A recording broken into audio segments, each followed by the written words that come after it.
আল্লাহর নামে করছি শুরু, আল্লাহর নামে করছি শুরু, জ্ঞান সাধনায় হব ধ্যানী। জানবো কোরআন হাদিস আমি, জানবো কোরআন হাদিস আমি, ইনশাআল্লাহ ইনশাআল্লাহ ইনশাআল্লাহ ইনশাআল্লাহ হব আমি, হব আলোকিত জ্ঞানী। আসসালামু আলাইকুম ওয়া রাহমাতুল্লাহি ওয়া বারাকাতুহু। আলহামদুলিল্লাহ ওয়াসসালাতু ওয়াসসালামু আলা রাসূলিল্লাহ, আম্মা বা'দ। আল্লাহ রাব্বুল আলামিন পবিত্র কোরআনুল কারীমে ইরশাদ করেছেন, ইয়ারফাইল্লাহু আল্লাযীনা আমানু মিনকুম ওয়াল্লাযীনা উতুল ইলমা দারাজাত। আল্লাহ সুবহানাহু ওয়া তাআলা ওই সকল ব্যক্তিদের মর্যাদাকে সমুন্নত করেছেন যাদেরকে আল্লাহ তাআলা জ্ঞান দান করেছেন, এবং সেই জ্ঞানটা হলো মহান রবের পক্ষ থেকে যে জ্ঞান এসছে সেই জ্ঞানের কথা। পৃথিবীতে তারাই সম্মানী, তারাই মর্যাদাবান, এবং তাদেরকেই মানুষ স্যালুট করতে বাধ্য যারা জ্ঞানের দিক থেকে এগিয়ে আছেন।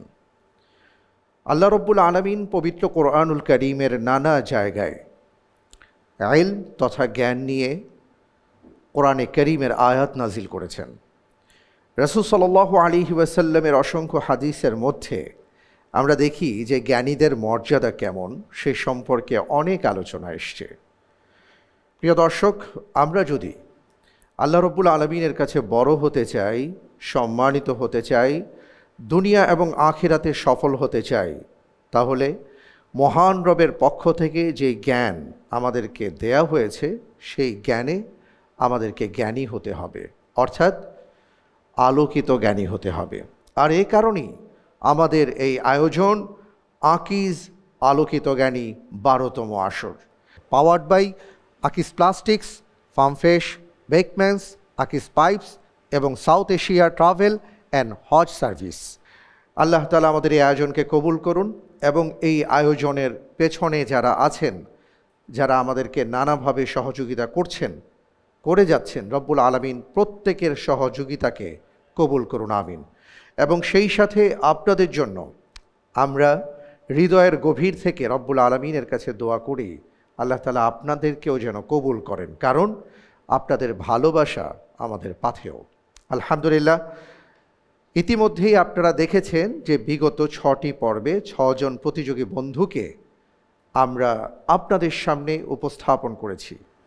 আজকের পর্বে আমি এ পর্যায়ে যাকে আমন্ত্রণ জানাচ্ছি, যিনি আকিজ আলোকিত জ্ঞানীর চেয়ারে বসে আজকে আলো ছড়াবেন, তিনি হলেন টাঙ্গাইলের বন্ধু তানভীর রহমান।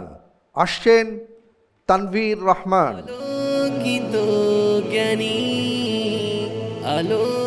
আসসালামু আলাইকুম ওয়া রাহমাতুল্লাহি ওয়া বারাকাতুহু। ওয়া আলাইকুম আসসালাম ওয়া রাহমাতুল্লাহি ওয়া বারাকাতুহু। তানভীর ভাই, কেমন আছেন আপনি?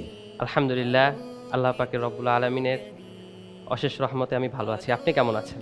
আলহামদুলিল্লাহ, আল্লাহ তাআলার দয়ায় আমি খুবই ভালো আছি, এবং আপনাকে দেখে আমার খুবই ভালো লাগছে। মাশাআল্লাহ, তাবারাকাল্লাহ। আলহামদুলিল্লাহ। আজকে এই বিশাল আয়োজনে আপনি এসেছেন, একটা আলো ঝলমলে পরিবেশ।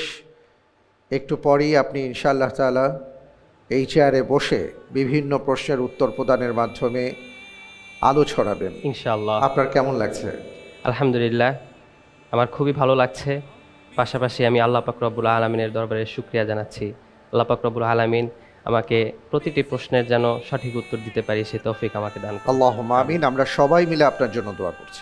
বসুন। আল্লাহর নামে করছি শুরু, আল্লাহর নামে করছি শুরু, জ্ঞান সাধনা। আলহামদুলিল্লাহ। তানভীর ভাই, আমরা প্রশ্নোত্তরে যাব, তবে তার আগে কিছু কথাবার্তা আমরা বলে নেই। আপনার সম্পর্কে নিশ্চয়ই অসংখ্য আমাদের দর্শকবৃন্দ যারা আছেন তারা তাকিয়ে আছেন, আপনার সম্পর্কে জানতে চান। আমি প্রথমেই জানতে চাই যে আপনি কি করছেন বর্তমানে, পড়াশোনা বা আপনার কর্মজীবনে আপনি নেমেছেন কি না, আপনার বাড়িতে কে কে আছেন যদি একটু বলেন। ধন্যবাদ মোহতারাম। আমি এখনও শিক্ষা জীবনে আছি। আমি গত বছর জামিয়াতুল উলুমুল ইসলামিয়া থেকে তাকমিল শেষ করলাম। এবছর মাহাদুল ফিকরি ওয়াদ দিরাসাতিল ইসলামিয়া শেখ মুসাল হাফিজ সাহেবের তত্ত্বাবধানে একটি উচ্চতর গবেষণা বিভাগ, সেখানে আমি শিক্ষা জীবনে ব্যস্ত আছি। আমার দেশের বাড়ি টাঙ্গাইল জেলায়। আমার পরিবারে আমার মা বাবা আছেন, আমার একজন ভাই এবং একজন বোন আছেন, অর্থাৎ আমরা 2 ভাই 1 বোন। এখানে একটি মজার কথা বলি আমি। আমার বোন, ছোট বোন, সে জি। গত বছর হাফেজ হয়েছে মাশাআল্লাহ। আলহামদুলিল্লাহ। তো একদিন হুট করেই আমরা অনেক আগে থেকেই আলোকিত জ্ঞানী অনুষ্ঠানটা দেখি, পরিবারের সবাই মিলে রোজায়। গত বছর হয়তো হবে, হুট করে আমার ছোট বোন আমাকে বলছে, ভাইয়া তুমি যেদিন আলোকিত জ্ঞানীতে যাবে সেদিন আমার কথা একটু বলো, পরিবারের কথা জিজ্ঞেস করে। তো এটা আসলে আমার একটা অনুপ্রেরণা হিসেবে কাজ করেছে, ছোট বোনের সেই কথাটা। সে কিন্তু জানেও না যে আমি প্রস্তুতি নিচ্ছি বা কিছু। আচ্ছা আচ্ছা, তো আলহামদুলিল্লাহ হয়তো তার মনের দোয়া আল্লাহ তাআলা কবুল করেছেন। আলহামদুলিল্লাহ। এবং আমরা এটাই আশা করছি যে আপনার বোনও দেখছেন আপনাকে, এবং নিশ্চয়ই আজকে তিনি খুব আনন্দিত, আপনার মা বাবা দেখছেন। আমরা সবাই আজকে আপনার জন্য দোয়া করি আজকের পর্বটি যেন অসাধারণ একটা পর্ব হয়, এবং প্রত্যেকটি প্রশ্নের উত্তর যেন আপনি টাচ করতে পারেন, আপনি সুন্দরভাবে দিতে পারেন। আমাদের সকলের পক্ষ থেকে এই দোয়া। জি ইনশাআল্লাহ। ইনশাআল্লাহ। জাযাকুমুল্লাহ। আমরা প্রশ্নোত্তরে যাব, তবে তার আগে আজকের পর্বে যারা আমাদের ইন্টেলিজেন্ট প্যানেল এবং প্রিয়জন সহায়তা এসছেন, আমরা তাদের সাথে পরিচিত হয়ে নিচ্ছি জি ইনশাআল্লাহ। ইনশাআল্লাহ। আজকের পর্বে আমাদের মাঝে 2 জন আকিজ আলোকিত জ্ঞানী পরিবারের অন্যতম সদস্য ইন্টেলিজেন্ট প্যানেলে বসেছেন। আমাদের মাঝে উপস্থিত হয়েছেন 2017 সালের চ্যাম্পিয়ন, আমাদের অত্যন্ত প্রিয় ভাই প্রফেসর মিজানুর রহমান। আসসালামু আলাইকুম ওয়া রাহমাতুল্লাহি ওয়া বারাকাতুহু। ওয়ালাইকুম আসসালাম ওয়া রাহমাতুল্লাহি ওয়া বারাকাতুহু। মিজানুর রহমান ভাই, আপনাকে অনেক অনেক মোবারকবাদ জানাচ্ছি যে আপনি এত ব্যস্ততার মাঝেও সময় দিয়েছেন, আপনি এসেছেন। জাযাকাল্লাহ খায়ের। খুবই ভালো লাগছে যে মনে হয় 1 বছর পর আসতে পারলাম। তো আল্লাহ তাআলা কবুল করুন। আজকে 1 যুগ পূর্তি এই বছর। উপস্থাপক হিসাবে মুফতি সাইফুল ইসলাম, আপনাকে অনেক অনেক ধন্যবাদ এবং কৃতজ্ঞতা, আমিন। এবং পর্দার পেছনে যারা আছেন তাদের সবাইকে কৃতজ্ঞতা জানাচ্ছি 12তম আসর পূর্ণ করা। আলোকিত জ্ঞানী আরও যুগ যুগ ধরে চলমান থাকুক, এই শুভকামনা করছি। আল্লাহর কাছে দোয়া করছি আল্লাহ যেন কবুল করেন। আমিন, আল্লাহুম্মা আমিন। আমিন। অনেক ধন্যবাদ। আমাদের মাঝে আরও উপস্থিত হয়েছেন আরও একজন আমাদের অন্যতম ব্যক্তি, আমাদের পরিবারের সদস্য, 2018 সালের চ্যাম্পিয়ন ডাক্তার জোবায়ের আল মাহমুদ। আসসালামু আলাইকুম ওরহমতুল্লাহ। ওয়ালাইকুম আসসালাম ওয়া রাহমাতুল্লাহি ওয়া বারাকাতুহু। আপনাকে অনেক অনেক মোবারকবাদ জানাচ্ছি, বারাকাল্লাহু ফিক। প্রিয় দর্শক, আজকের পর্বে আমাদের মাঝে প্রিয়জন সহায়তায় যে ভাইকে আমরা পাচ্ছি তিনি হলেন নুরুল আমিন ওসামা। ওসামা, আপনাকে অনেক অনেক মোবারকবাদ জানাচ্ছি। আসসালামু আলাইকুম ওয়া রাহমাতুল্লাহি ওয়া বারাকাতুহু। ওয়ালাইকুম আসসালাম ওয়া রাহমাতুল্লাহি ওয়া বারাকাতুহু। কেমন আছেন আপনি? আলহামদুলিল্লাহ, আমি অনেক ভালো আছি। আপনি কেমন আছেন? আলহামদুলিল্লাহ, আমরা সবাই খুব ভালো আছি, আল্লাহর মেহেরবানি। আপনাকে অনেক অনেক মোবারকবাদ জানাচ্ছি, আমাদের মাঝে আপনি এসছেন, বারাকাল্লাহু ফিক। আল্লাহুম্মা আমিন। আল্লাহুম্মা আমিন। আলহামদুলিল্লাহ, আমরা প্রশ্নোত্তরে যাব। জি, ইনশাআল্লাহ। একটু নিয়মটা বলে নিচ্ছি যাতে করে আপনার জন্য আবারও সুবিধা হয়, আপনি ভালো করেই জানেন, তারপরে সবাই যেন ভালো করে বুঝতে পারি। আমি প্রথমেই আপনাকে 3টি প্রশ্ন করব, প্রত্যেকটি প্রশ্নের সঠিক উত্তরের জন্য আপনি 4 করে নম্বর পাবেন। জি ভুল হয়ে গেলে 2 নম্বর মাইনাস হয়ে যাবে। চিন্তা করার জন্য 45 সেকেন্ড সময় পাবেন, কোনো লাইফলাইন পাচ্ছেন না। এরপরে আমি দ্বিতীয় ধাপে যাব, তারপরে তৃতীয় ধাপ, তারপরে আমি ঝটপট প্রশ্ন করব ইনশাআল্লাহ। জি ইনশাআল্লাহ। শুরু করছি তাহলে। জি ইনশাআল্লাহ। ইনশাআল্লাহ। আপনার জন্য প্রথম প্রশ্ন, যারা হেদায়েতের উপর প্রতিষ্ঠিত ও সফলকাম, সূরা বাকারায় তাদের কতটি বৈশিষ্ট্যের কথা উল্লেখ করা হয়েছে? এ 3টি, বি 4টি, সি 6টি, ডি 7টি।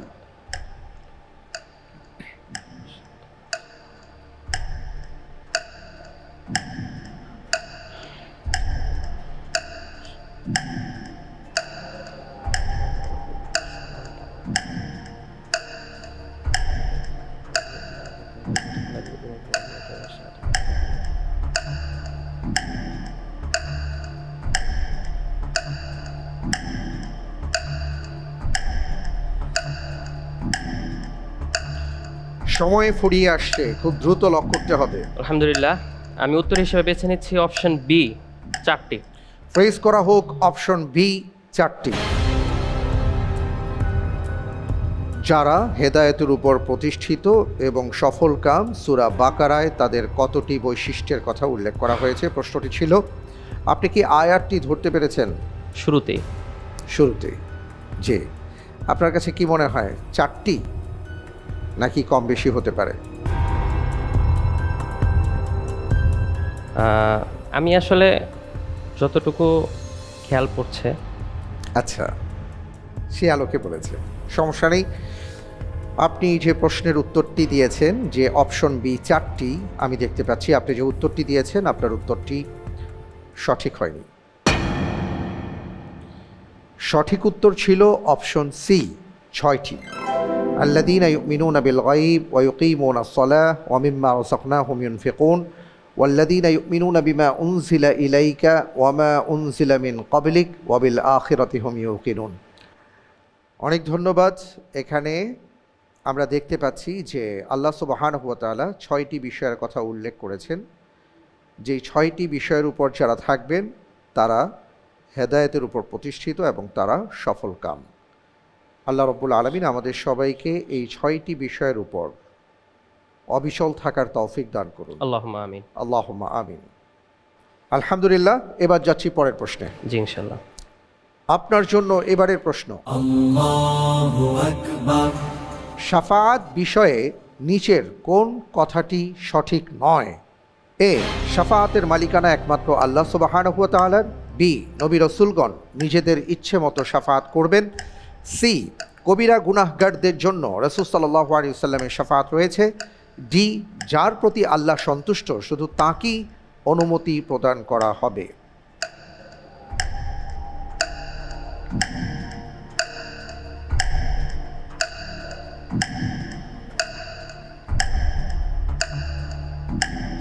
আলহামদুলিল্লাহ, এই প্রশ্নের জন্য উত্তর হিসেবে আমি বেছে নিচ্ছি অপশন বি, নবী অপশন রাসূলগণ বি নিজেদের ইচ্ছা মতো শাফাত করবেন। ফ্রেজ করে দিব।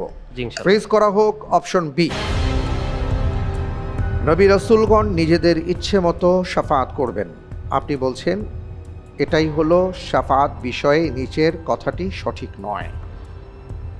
আমি দেখতে পাচ্ছি আপনি যে উত্তরটি দিয়েছেন আপনার উত্তরটি সঠিক উত্তর। আলহামদুলিল্লাহ রাব্বিল আলামিন। আলহামদুলিল্লাহ।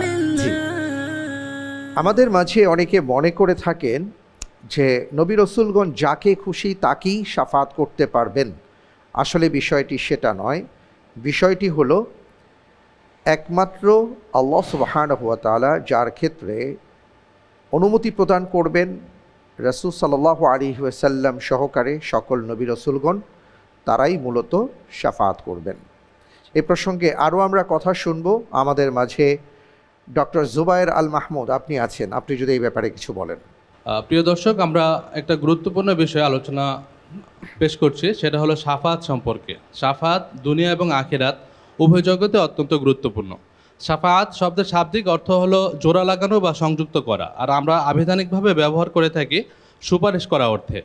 আল্লাহ সুবহানাহু ওয়া তাআলা দুনিয়াতেও সুপারিশের অনেক গুরুত্ব প্রদান করেছেন। সূরা আন-নিসার 85 নম্বর আয়াতে ইরশাদ হচ্ছে, মা ইয়াশফা শাফাআতান হাসানাতান ইয়াকুল্লাহু নাসিবুম মিনহা ওয়া মা ইয়াশফা শাফাআতান সাইয়্যাতান ইয়াকুল্লাহু কিফলুম মিনহা। বলা হচ্ছে, কেউ যদি অন্যের জন্য ভালো সুপারিশ করে তাহলে সেও এর অংশ পাবে, আর যদি সে মন্দ সুপারিশ করে সেও এর অংশ পাবে। আর এখানে যে বিষয়গুলি বলা হয়েছে তা মূলত আখিরাতের শাফাআতের বিষয় এবং আমাদের আকীদার অন্যতম গুরুত্বপূর্ণ অংশ। আমাদের প্রথম অপশন ছিল যে শাফাআতের মালিকানা একমাত্র আল্লাহ সুবহানাহু ওয়া তাআলা।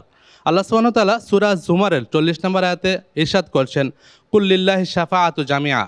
অর্থাৎ রাসূলুল্লাহ সাল্লাল্লাহু আলাইহি ওয়াসাল্লামকে উদ্দেশ্য করে বলছেন, হে আল্লাহ রাসূল, আপনি আপনার উম্মতকে মানবজাতিকে জানিয়ে দিন শাফাআতের মালিক একমাত্র আল্লাহ সুবহানাহু ওয়া তাআলা। পরের যে অপশনটা ছিল নবী রাসূলগণ নিজেদের ইচ্ছামতো শাফাআত করবেন, আর এই অপশনটি হচ্ছে ভুল।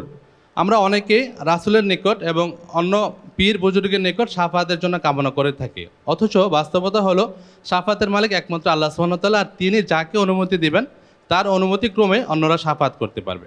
আমরা যে আয়াতুল কুরসি পাঠ করে থাকি সেখানে একটি গুরুত্বপূর্ণ অংশ আছে, মাং দাল্লাযী ইয়াশফাউ ইনদাহু ইল্লা বিইذনি। আর কে আছে যে আল্লাহর আদেশ ছাড়া শাফাআত করতে পারবে? এরপরের অপশনটি হলো কবিরা গুনাহগারদের জন্য রাসূলুল্লাহ সাল্লাল্লাহু আলাইহি ওয়াসাল্লামের শাফাত রয়েছে। আমরা জানি আমাদের যে গুনাহগুলি হয় কবিরা এবং সগীরা, আল্লাহ সুবহানাহু ওয়া তাআলা তার নিজ অনুগ্রহে মুমিনদের অন্যান্য ইবাদতের মাধ্যমে সগীরা গুনাহগুলো মাফ করে দেন। আর শাফাতের বিষয়টা আসলে আসে কবিরা গুনাহের ক্ষেত্রে। রাসূলুল্লাহ সাল্লাল্লাহু আলাইহি ওয়াসাল্লাম হাদিস থেকে জানতে পারে, যেটা সুনানে তিরমিজিতে এবং আবু দাউদে এসেছে। রাসূলুল্লাহ সাল্লাল্লাহু আলাইহি ওয়াসাল্লাম বলেছেন, শাফাআতি লি আহলিল কাবাইরি মিন উম্মতি, অর্থাৎ আমার শাফাতটা কবিরা গুনাহগারদের জন্য আমার উম্মতের মধ্যকার। সর্বশেষ যে অপশনটি ছিল তা হলো যার প্রতি আল্লাহ সন্তুষ্ট তাকে অনুমতি প্রদান করা হবে। বাস্তবে কি যে বিষয়টা আমরা সূরা বাকারার 255 নম্বর আয়াতে জানতে পারলাম, আল্লাহ সুবহানাহু ওয়া তাআলা কোরআনের অন্যত্র সূরা আম্বিয়া এবং সূরা তহাতেও ওই বিষয়টি এনেছেন, ওয়ালা ইয়াশফাউনা ইল্লা লিমান ইরতাদা, অর্থাৎ কেউ শাফাত করতে পারবেন না আল্লাহ যার প্রতি সন্তুষ্ট হবেন তাদের সে ছাড়া। অন্যত্র বলা হয়েছে আল্লাহ যার কথায় সন্তুষ্ট হবেন। আসুন আমরা সকলে শাফাতের বিষয়টি পরিপূর্ণরূপে সঠিক ধারণা লাভ করি এবং একমাত্র আল্লাহ সুবহানাহু ওয়া তাআলার নিকটে শাফাত কামনা করি। আল্লাহ সুবহানাহু ওয়া তাআলা আমাদেরকে পরিপূর্ণরূপে কোরআন এবং সুন্নাহর উপর আমল করার তৌফিক দান করুন। জাযাকুমুল্লাহু খায়রান। বারাকাল্লাহু ফিক, অনেক অনেক ধন্যবাদ আপনাকে। অসাধারণভাবে আপনি শাফাত সম্পর্কে খুব সংক্ষিপ্তভাবে বিস্তারিত আলোচনা করেছেন। বারাকাল্লাহু ফিক। আমরা পরের প্রশ্নে যাব ইনশাআল্লাহ। জি ইনশাআল্লাহ। ইনশাআল্লাহ। আপনার জন্য পরের প্রশ্ন। 2025 সালের মে মাসে অপারেশন বুনিয়ান মারসুস সামরিক অভিযানটি কোন মুসলিম দেশের একটি পাল্টা অভিযান ছিল? এ আফগানিস্তান, বি পাকিস্তান, সি ফিলিস্তিন, ডি কাতার।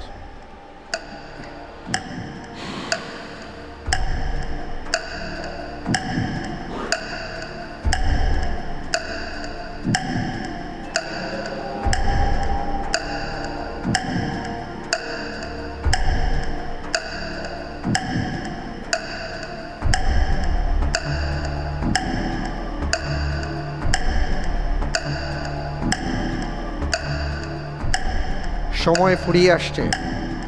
জি আলহামদুলিল্লাহ, আমি এই প্রশ্নের ক্ষেত্রে উত্তর হিসেবে বেছে নিচ্ছি অপশন ডি, কাতার। ফ্রিজ করা হোক অপশন ডি, কাতার। আপনার কাছে প্রশ্ন ছিল যে 2025 সালের মে মাসে অপারেশন বুনিয়ান মারসুস সামরিক অভিযানটি কোন মুসলিম দেশের একটি পাল্টা অভিযান ছিল? আপনি বলেছেন অপশন ডি, কাতার। এই বিষয়ে আপনার বিস্তারিত কিছু জানা আছে? জি না, এই বিষয়ে আমার বিস্তারিত আসলে জানা নেই। আচ্ছা, আপনি যে উত্তরটি দিয়েছেন আপনার উত্তরটি সঠিক হয়নি। সঠিক উত্তর ছিল বি, পাকিস্তান। 2025 সালের 10ই মে ভারত পাকিস্তান সংঘাতের প্রেক্ষাপটে ভারতীয় ক্ষেপণাস্ত্র হামলার জবাবে পাকিস্তান সেনাবাহিনী পরিচালিত একটি ব্যাপক প্রতিশোধমূলক সামরিক অভিযান পরিচালনা করা হয়, যার নাম দেওয়া হয় বুনিয়ান মারসুস। ঠিক আছে, জি কোনো সমস্যা নেই, আলহামদুলিল্লাহ। আমাদের এই আয়োজন থেকে আমরা অনেকেই শুনি বা বলেন যে প্রশ্নটা কঠিন ছিল, আবার অনেকেই বলেন প্রশ্নটা সহজ ছিল। আসলে কঠিন সহজ এটা একটা আপেক্ষিক ব্যাপার।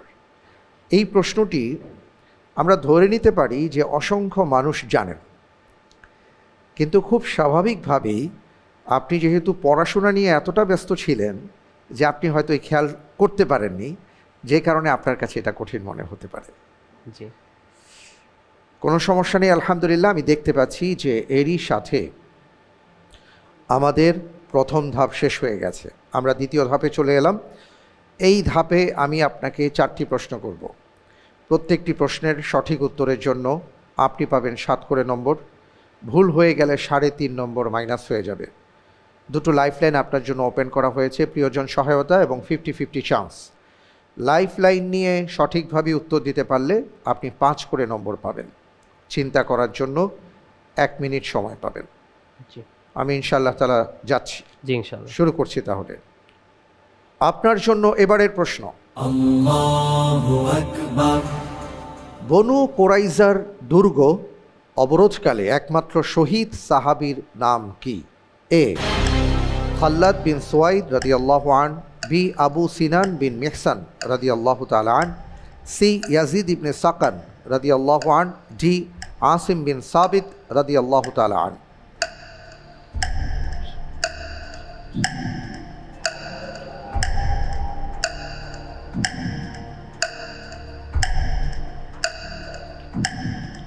জি আলহামদুলিল্লাহ, আল্লাহ পাক রব্বুল আলামিনের উপর ভরসা করে আমি এই প্রশ্নের উত্তর হিসেবে বেছে নিচ্ছি অপশন এ, খাল্লাদ বিন সুয়াইদ রাদিয়াল্লাহু তাআলা। Option A G. ফ্রিজ করে দিব। জি ইনশাল্লাহ। ফ্রিজ করা হোক অপশন এ, খাল্লাদ বিন সুয়াইদ রাদিয়াল্লাহু আনহু।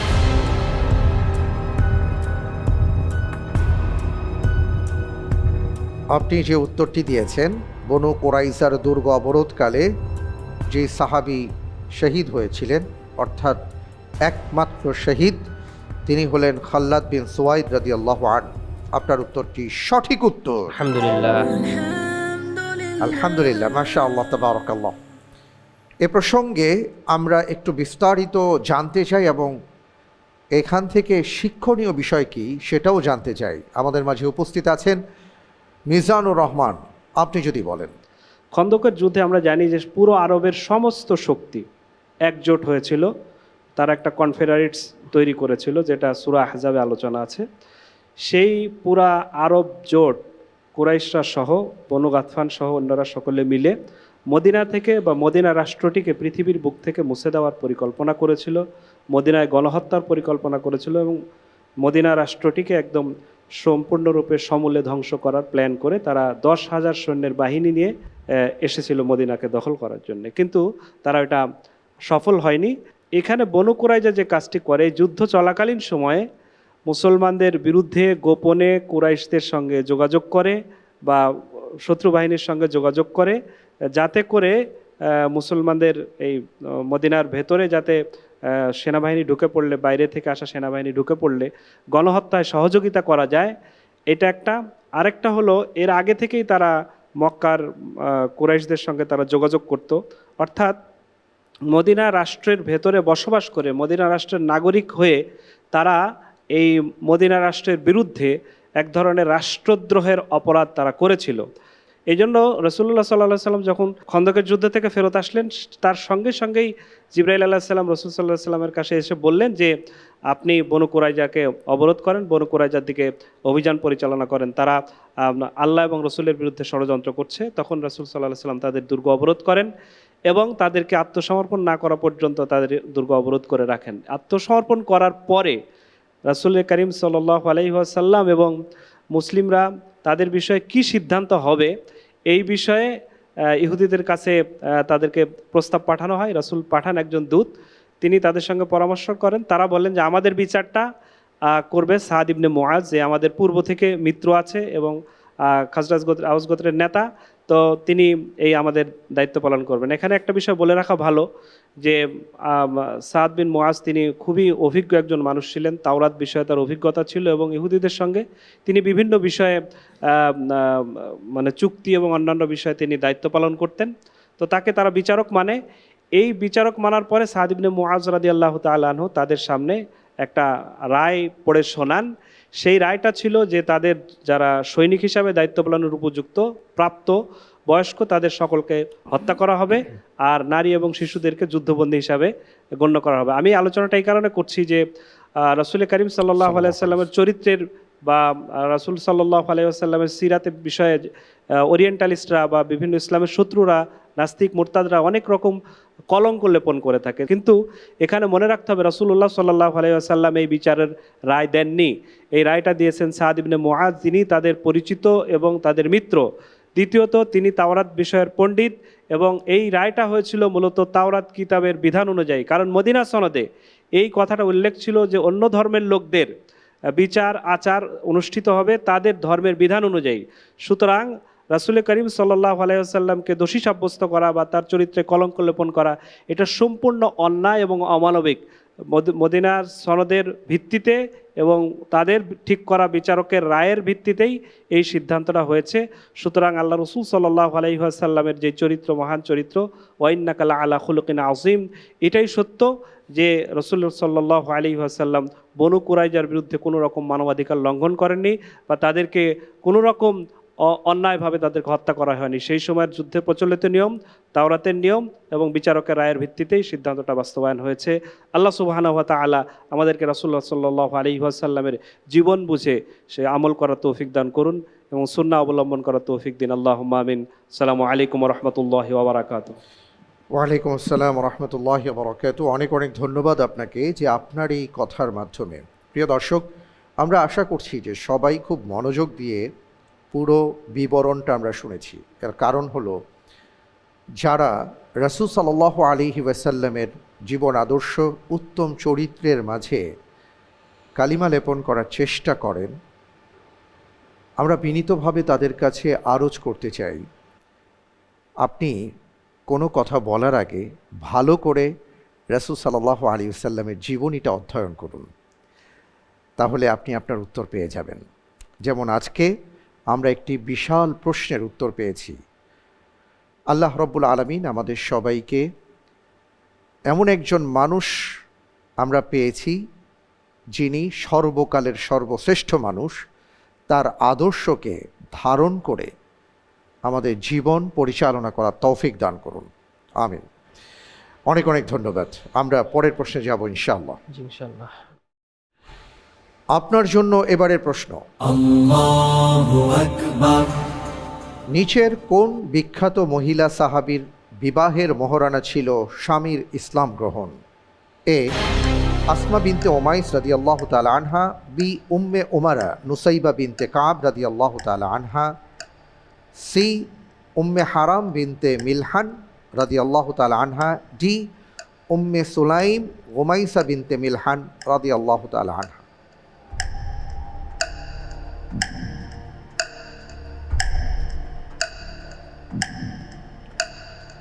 লাইফলাইন চাচ্ছি, 50-50 চান্স। 50-50 চান্স দেয়া হোক।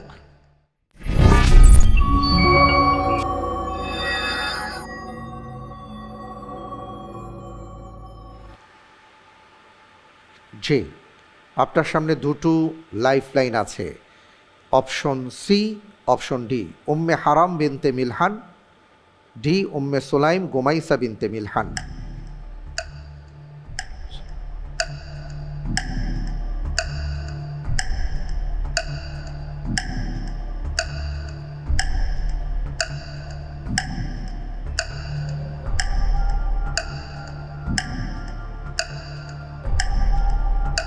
সময় ফুরিয়ে আসছে। জি আলহামদুলিল্লাহ, উত্তর হিসেবে বেছে নিচ্ছি option D, Umme Sulaim Gumaisa binte Milhan. Option D fridge করা হোক। আপনি 50-50 চান্স নিয়ে অবশেষে অপশন ডি কে চুজ করেছেন, Umme Sulaim Gumaisa binte Milhan রাদিয়াল্লাহু তাআলা আনহা। আপনি যে উত্তরটি দিয়েছেন, আপনার উত্তরটি সঠিক উত্তর। আলহামদুলিল্লাহ রাব্বিল আলামিন। মাশাআল্লাহ, তাবারাকাল্লাহ। আলহামদুলিল্লাহ, অসাধারণভাবে আপনি প্রশ্নটির উত্তর দিয়েছেন। মাশাআল্লাহ, তাবারাকাল্লাহ। আল্লাহ তাআলা এইভাবেই আপনাকে সাহায্য করুন, আমরা দোয়া আমিন। করি, আমিন। আমরা পরের প্রশ্নে যাব ইনশাআল্লাহ, তবে তার আগে একটা ছবি দেখব। ছবি দেখার পরে আমি আপনাকে প্রশ্নটি করব ইনশাআল্লাহ। জি।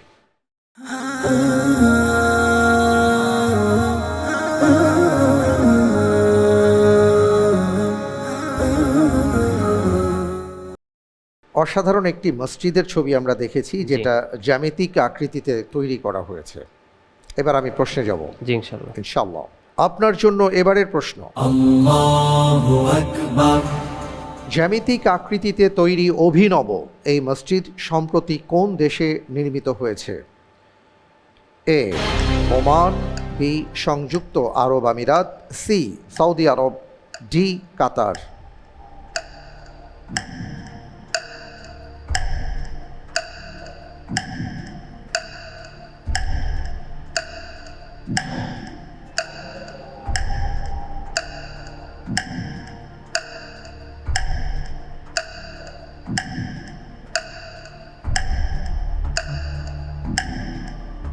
আপনি চাইলে লাইফলাইন ব্যবহার করতে পারেন। সময় ফুরিয়ে আসছে।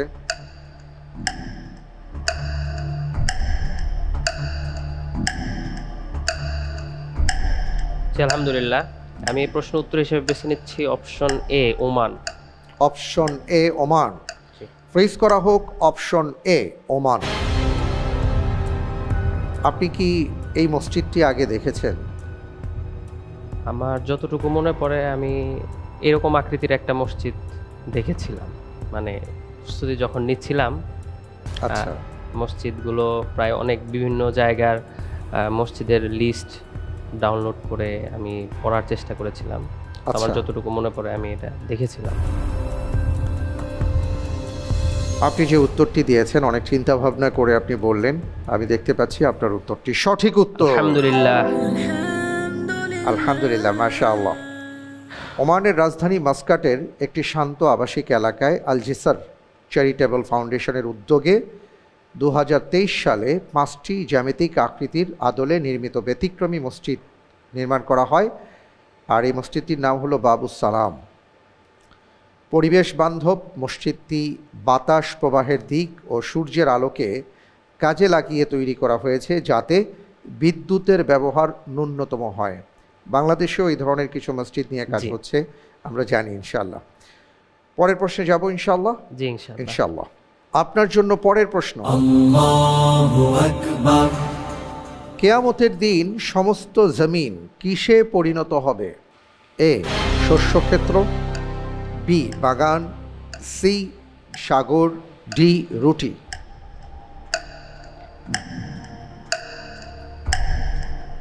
এই প্রশ্নের উত্তর দেওয়ার ক্ষেত্রে আমি প্রিয়জন সহযোগিতা চাচ্ছি। প্রিয়জন সহায়তা দেয়া হোক।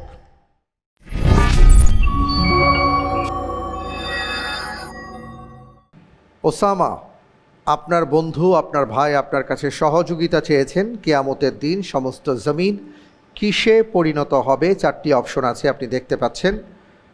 এটার মধ্যে কোন অপশনটিকে আপনি প্রাধান্য দেবেন? আমার মনে হচ্ছে এর উত্তর হবে সি, সাগর। আপনি কি তার সাথে একমত? একমত পোষণ করলে আপনি সেটি নিতে পারেন, আর যদি ভিন্ন চিন্তা করেন তাহলে অন্য কোনো অপশন চুজ করতে পারেন। আমি উত্তর হিসেবে বেছে নিতে চাচ্ছি অপশন ডি, রুটি। অপশন ডি রুটি ফ্রিজ করব। জি, ইনশাআল্লাহ। ফ্রিজ করা হোক অপশন ডি রুটি।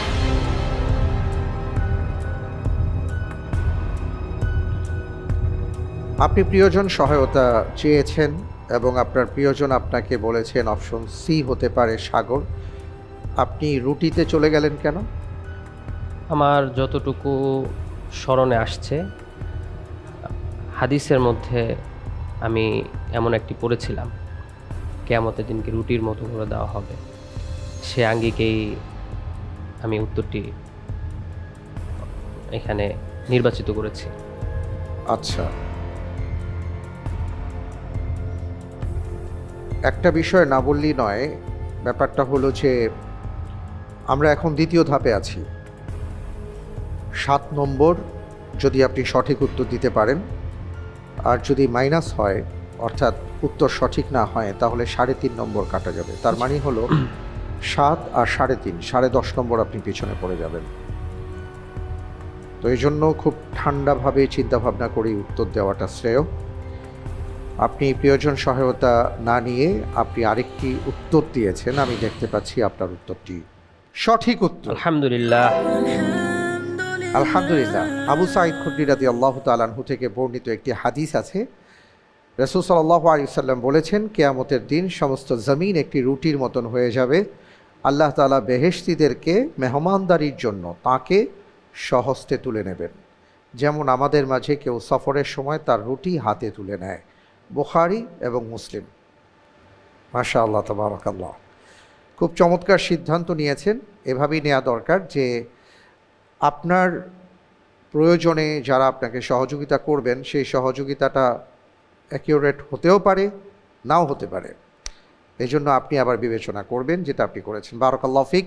আমিন। আমি দেখতে পাচ্ছি যে এরই সাথে আমরা দ্বিতীয় ধাপ শেষ করলাম, তৃতীয় ধাপে চলে এসেছি। এই ধাপে আমি প্রথমে আপনাকে 4টি প্রশ্ন করব। প্রত্যেকটি প্রশ্নের সঠিক উত্তরের জন্য 12 নম্বর পাবেন। ভুল হয়ে গেলে 6 নম্বর মাইনাস হয়ে যাবে অর্জিত নম্বর থেকে। চিন্তা ভাবনা করার জন্য পর্যাপ্ত সময় পাবেন। 2টো লাইফলাইন আপনার জন্য ওপেন করা হলো, লাইফলাইন তাকদীর এবং ইন্টেলিজেন্ট প্যানেলের সহায়তা। লাইফলাইন নিয়ে সঠিকভাবে উত্তর দিতে পারলে 10 করে নম্বর পাবেন জি ইনশাআল্লাহ। ইনশাআল্লাহ। শুরু করছি আপনার জন্য এবারের প্রশ্ন। আমরা আমাদের রবের ওয়াদা সত্য পেয়েছি। কে কাকে উদ্দেশ্য করে এই কথাটি বলবেন? এ মুসলিমরা কাফেরদের লক্ষ্য করে, বি জান্নাতীরা জাহান্নামীদের লক্ষ্য করে, সি মুসলিমরা ইয়াহুদীদের লক্ষ্য করে, ডি মুসা আলাইহিস সালামের সম্প্রদায় ফেরাউনের সম্প্রদায়কে লক্ষ্য করে।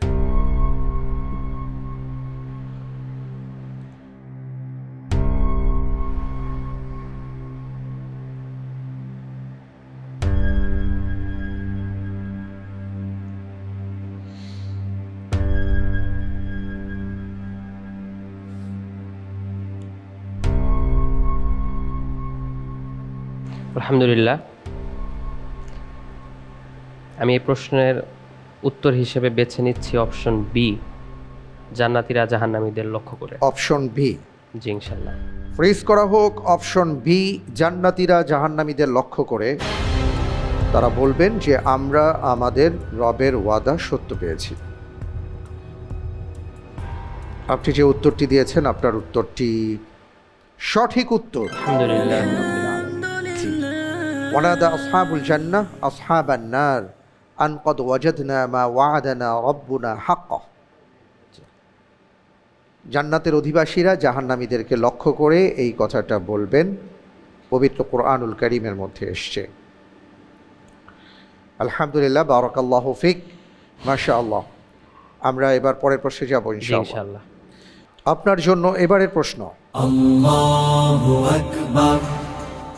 খলিফা প্রথম আল ওয়ালিদের নির্দেশে মসজিদে নববীর সম্প্রসারণ চলাকালে কোন বিখ্যাত তাবেঈ ফাকিহ জ্ঞান ও ইবাদতের মর্যাদা রক্ষায় তার আসন ত্যাগ করতে অস্বীকৃতি জানানোর জন্য ইতিহাসে সুপরিচিত? এ ইমাম জুহরি, বি ইমাম মালিক, সি সাঈদ ইবনুল মুসাইয়িব, ডি উরওয়া ইবনুল জুবাইর।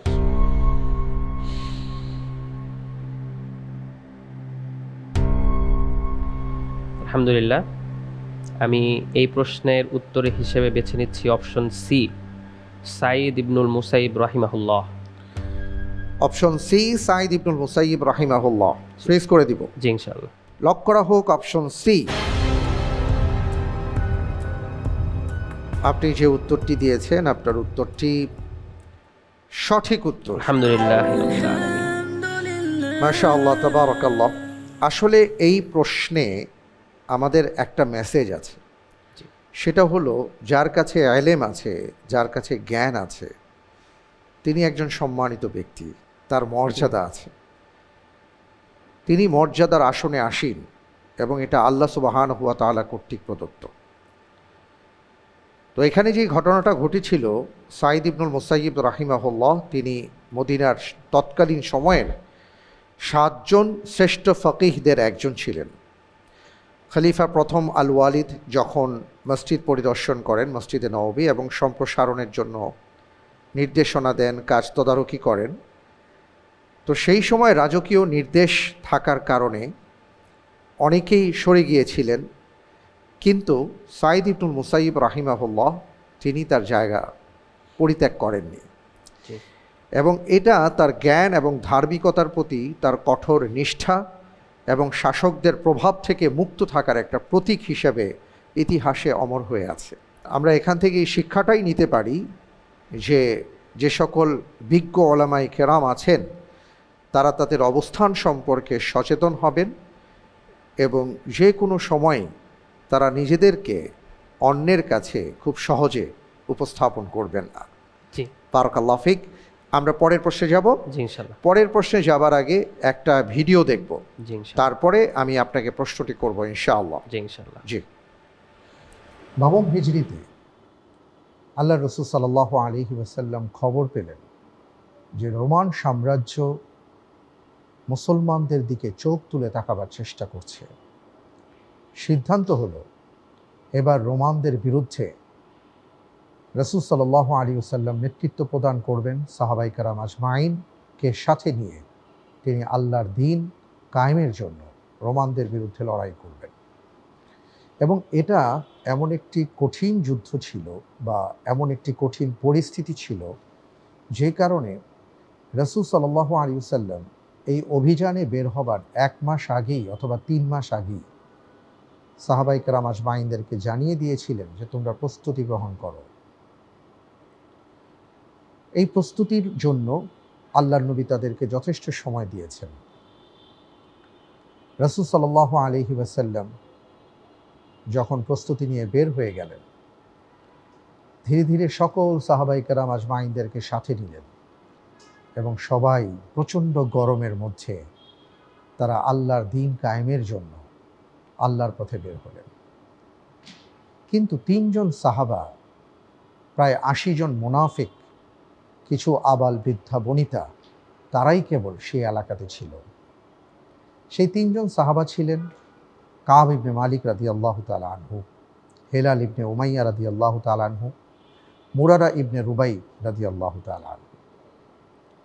এই 3 জনের বিষয়টা এইভাবে এসছে যে বিশেষ করে কাব বিন মালিক রাদিয়াল্লাহু তাআলা আনহু তিনি বর্ণনা করেছেন যে আল্লাহ রাব্বুল আলামিন তাকে সম্পদ দিয়েছেন, তার কিছু চমৎকার বাগান ছিল, আর সেই সময়টা ছিল এমন যে মাত্র খেজুরগুলো পাকতে শুরু করেছে। তিনি ভাবছিলেন যে যুদ্ধে যাওয়ার প্রস্তুতি নিতে হবে, সরঞ্জামাদি কিনতে হবে, আজকে কিনবো, কালকে কিনবো, পরশু কিনবো, এমন করতে করতে করতে করতে সময় অতিক্রান্ত হয়ে যায়। একটা পর্যায়ে তার ভেতরে এই চিন্তাটা আসে যে আমি যদি এখন যুদ্ধে চলে যাই তাহলে আমার এই পাকা খেজুরের কি হবে। মোটামুটি এই চিন্তা করতে করতে আজকে কালকে হতে হতেই রাসূল সাল্লাল্লাহু আলাইহি ওয়াসাল্লাম সাহাবায়ে কেরাম আজমাইনদেরকে নিয়ে অভিযানে বের হয়ে গেলেন। কাব বিন মালিক রাদিয়াল্লাহু তাআলা আনহু বলেন, রাসূল সাল্লাল্লাহু আলাইহি ওয়াসাল্লাম অভিযানে গেলেন এবং সেখান থেকে যখন ফিরে এলেন মসজিদে নববীতে বসলেন। মুনাফিকরা আসছে, এক এক করে তারা আল্লাহর নামে শপথ করছে আর বলছে যে আমার এই সমস্যা ছিল, ওই সমস্যা ছিল। আল্লাহ নবী সাল্লাল্লাহু আলাইহি ওয়াসাল্লাম তাদেরকে তাদের অবস্থার উপর ছেড়ে দিলেন যে আল্লাহ রাব্বুল আলামিন তোমাদেরটা দেখবেন। যদি তুমি সত্যি বলে থাকো, আল্লাহ তাআলা শুনছেন, দেখছেন, তাহলে সেই ফয়সালা হবে, আর যদি মিথ্যে বলে থাকো। আমরা বুঝতে পারছি যে একটি চমৎকার গল্প, যেটা কোরআনে কারিমের একটি আয়াতকে ইঙ্গিত করে, সেই গল্পটাই এখানে ছিল। আমরা এবার আমাদের প্রশ্নে যাব ইনশাআল্লাহ।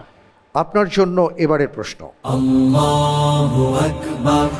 মুখাল্লাফুন খ্যাত 3 সাহাবী কাব বিন মালিক, মুরারা বিন রবি এবং হিলাল বিন উমাইয়া রাদিয়াল্লাহু আনহুমের তওবা কবুলের আয়াত ওয়া আলা সালাসাতিল্লাযীনা খুল্লিফু কোন সময়ে নাজিল হয়েছিল? এ প্রহরে, বি জুমার খুতবা চলাকালে, সি ফজরের সময়, ডি রাসূল সাল্লাল্লাহু আলাইহি ওয়াসাল্লামের তাহাজ্জুদ সালাত আদায়ের সময়।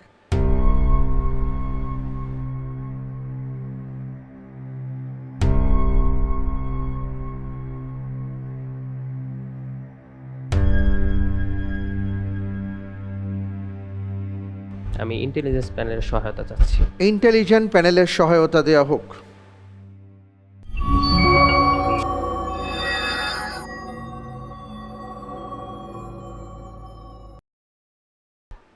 যে সালাতে ফেরেশতাদের একটি দল উপস্থিত হয় বলে হাদিসে বর্ণিত আছে, এর সঙ্গে আপনি আপনার সঠিক উত্তরের সম্পর্ক খুঁজে নিতে পারেন। অনেক অনেক ধন্যবাদ আপনাকে। ধন্যবাদ ইন্টেলিজেন্স প্যানেল থেকে আমাকে সহায়তা দেওয়ার জন্য। আল্লাহ জাযায় খায়ের দান করুন। আমি এই প্রশ্নের উত্তর হিসেবে বেছে নিচ্ছি অপশন সি, ফজরের সময়। অপশন সি, ফজরের সময়। জি, ফ্রিজ করা হোক অপশন সি, ফজরের সময়। আপনি যে উত্তরটি দিয়েছেন, এই আয়াতে কারিমা ফজরের সময় নাজিল হয়েছে। আপনার উত্তরটি সঠিক উত্তর। আলহামদুলিল্লাহ। এবং এই উত্তরের আলোকে আমরা আরও একটি উত্তর পেয়েছি যে ফজরের সালাতে ফেরেশতাদের দল সালাতে অংশগ্রহণ করেন। সুবহানাল্লাহি বিহামদি। মাশাআল্লাহ, তাবারাকাল্লাহ। আপনি খুবই বিচক্ষণতার পরিচয় দিয়েছেন যে আপনার কনফিউশন ছিল, আপনি কনফিউশনটাকে দূর করবার জন্য সহযোগিতা চেয়েছেন। আমরা পরের প্রশ্নে যাচ্ছি ইনশাআল্লাহ। ইনশাআল্লাহ। আপনার জন্য পরের প্রশ্ন, আল্লাহু আকবার। আলেমের রক্ষা কবচ হলো আমি জানি না বলা। যদি সে এ রক্ষা কবচ ব্যবহারে গাফেল হয় তাহলে সে ধ্বংসে নিক্ষিপ্ত হবে। বর্তমান সময় উপযোগী উক্তিটি কোন ইমামের? এ ইমাম আবু হানিফা, বি ইমাম মালিক, সি ইমাম শাফি, ডি ইমাম আহমদ বিন হাম্বল রাহিমাহুমুল্লাহ। এ পর্যায়ে আমার মনে হচ্ছে লাইফলাইন ব্যবহার করাটা বোধহয় সমীচীন হবে। ঠিক আছে, লাইফলাইন আপনার সামনে আছে, একটা লাইফলাইন আছে, সেটা হলো লাইফলাইন তাকদির। আচ্ছা, আপনার যদি লাইফলাইন না থাকতো তাহলে আপনি কোন অপশনটিকে বেছে নিতেন? অপশন ডি, ইমাম আহমদ ইবনে হাম্বল রহমাতুল্লাহ। Option B, D. ডি। আচ্ছা, আপনি ভালো করেছেন লাইফলাইন নিয়ে, কারণ সঠিক উত্তর ছিল ইমাম মালিক রাহিমাহুল্লাহ, অপশন বি, জুন্নাতুল আলিমি লা আদরি। তিনি বলেছেন ফাইদা আকফালাহা উসিবাত মুকাতিলুহু। কোনো সমস্যা নেই, তাহলে আমি এখন ইনশাল্লাহ আপনার জন্য সেই লাইফলাইনটি ওপেন করতে বলছি। লাইফলাইন তাকদির দেয়া হোক।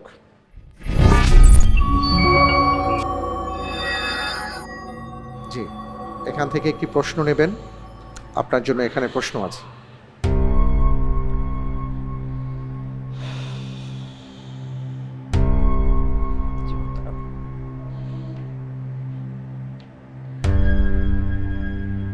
দেখা যাক কি হয়, আপনার তাকদীরে কি আছে। জি ইনশাল্লাহ। এই প্রশ্ন করার পরে আপনি সর্বোচ্চ 45 সেকেন্ড সময় পাবেন উত্তর দেবার। আপনার জন্য তাকদীর প্রশ্ন।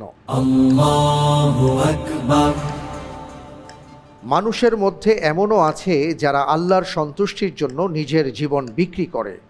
এই আয়াত কোন সাহাবীর ব্যাপারে নাজিল হয়েছে? প্রশ্নটি আবার। ওয়ামিনান নাসি মান ইয়াশতারি নাফসাহু ইবতিগা মারদাতিল্লাহ, এই আয়াত কোন সাহাবীর ব্যাপারে নাজিল হয়েছে?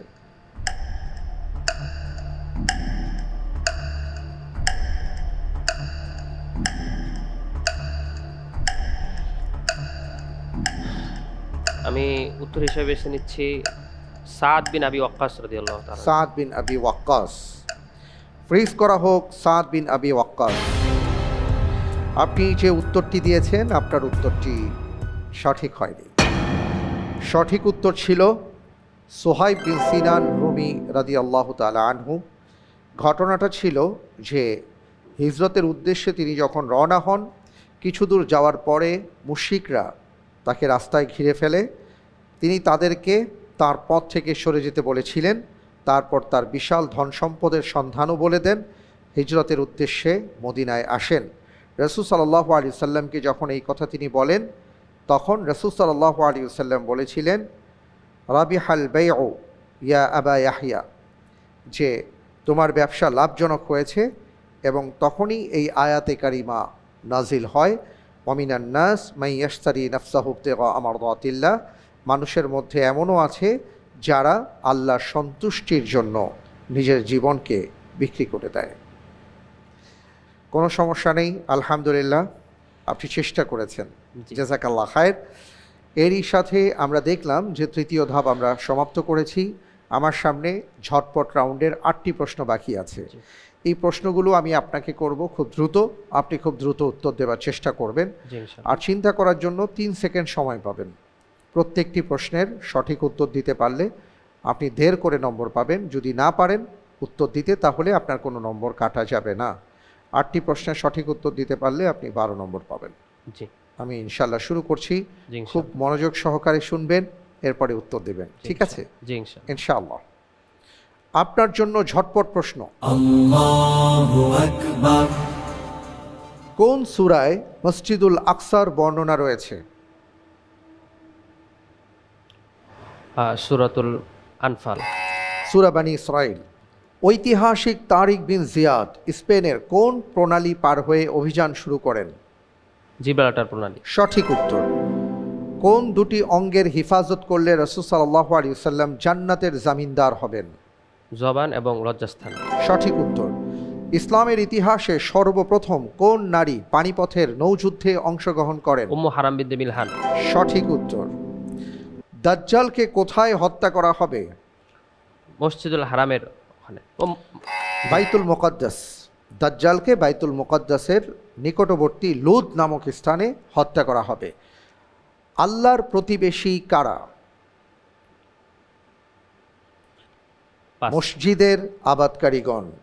কোন ঘটনায় খুবাইব রাদিয়াল্লাহু তাআলা আনহু শহীদ হন? 10 জনের একটি যে কাফেলা দিয়েছেন আসিফ রাজি রাদিয়াল্লাহু নেতৃত্বে। অভিযানের ঘটনায় কয়টি সূরা আল্লাহ রাব্বুল আলামিনের তাসবিহ দিয়ে শুরু হয়েছে? 7টি। 7টি সূরা। সঠিক উত্তর, মাশাআল্লাহ। সেই 7টি সূরা হলো সূরা ইসরা, হাদিদ, হাশর, সফ, জুমা, তাগাবুন এবং সূরাতুল আলা। আপনাকে 8টি প্রশ্ন করা হয়েছিল, তার মধ্যে আপনি 4টি প্রশ্নের সঠিক উত্তর দিতে পেরেছেন। মাশাআল্লাহ, তাবারাকাল্লাহ, আলহামদুলিল্লাহ। এরই সাথে শেষ হয়ে গেছে আমার হাতে থাকা যে 20টি প্রশ্ন আপনার জন্য বরাদ্দ ছিল সেই প্রশ্নগুলো। এবং সবচেয়ে বড় ব্যাপার হলো যে আলহামদুলিল্লাহ আমরা আপনার মাধ্যমে খুব গুরুত্বপূর্ণ 20টি প্রশ্নের উত্তর জানতে পেরেছি। আলহামদুলিল্লাহ। তবে মাশাআল্লাহ আমি দেখতে পাচ্ছি যে আপনিও খুব ভালো করেছেন। আমি আশা করব যে হয়তো দ্বিতীয় রাউন্ডে আমি আপনাকে দেখতে পাবো বিতৌফিকিল্লাহ। এবং আপনি এটাও জানেন যে প্রথম রাউন্ড থেকে দ্বিতীয় রাউন্ড আরেকটু কঠিন, দ্বিতীয় রাউন্ড থেকে তৃতীয় রাউন্ডটা আরও কঠিন হবে, কিন্তু আল্লাহ রাব্বুল আলামিনের সাহায্য থাকলে ইনশাআল্লাহ সর্বক্ষেত্রেই ভালো করা যায়।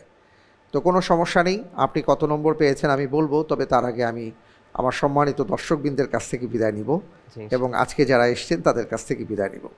আলহামদুলিল্লাহ, প্রিয় দর্শক, আমরা আজকের পর্বে ভাই তানভীর রহমানকে 20টি প্রশ্ন করেছিলাম। তিনি খুব চমৎকারভাবে উত্তরগুলো দেবার চেষ্টা করেছেন এবং এরই মাধ্যমে আমরা নানা বিষয়ে জ্ঞান আহরণ করেছি। আমাদের মূল বিষয়টা হলো আমরা যেভাবেই হোক আমরা যেন জ্ঞান অর্জন করে সেই অনুপাতে আমাদের জীবনটাকে গড়তে পারি, তাহলেই আমাদের জীবন সফল হবে, সার্থক হবে। আর এই আয়োজনেরও সফলতা এটাই। আল্লাহ তাআলা আমাদের সবাইকে সেই তৌফিক দান করুন, আমিন। আমি দেখতে পাচ্ছি যে আজকের পর্বে আপনি সাকুল্যে যে নম্বর পেয়েছেন তা হলো 58 নম্বর। মাশাআল্লাহ, তাবারাকাল্লাহ, আপনাকে অনেক অনেক মোবারকবাদ। দেখা যাক কি হয়, আশা করছি আগামীতে হয়তো আপনার সাথে দেখা হতে পারে। সে পর্যন্ত আল্লাহ রাব্বুল আলামিন আপনাকে ভালো রাখুন। আমি আপনার কাছ থেকে বিদায় নিচ্ছি।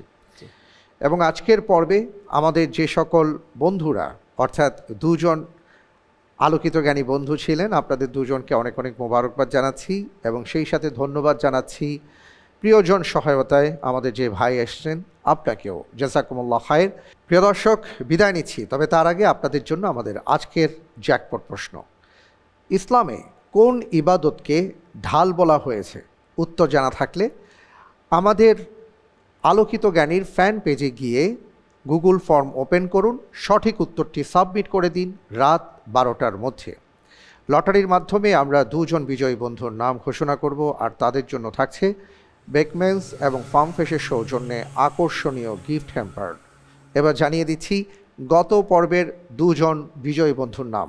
আমাদের গতকালকের বিজয়ী বন্ধুরা হলেন জায়েদ খান, জয়পুরহাটের বন্ধু, মোবাইল 015509334, এবং বান্দরবান থেকে নুসরাত জাহান, মোবাইল 016236268।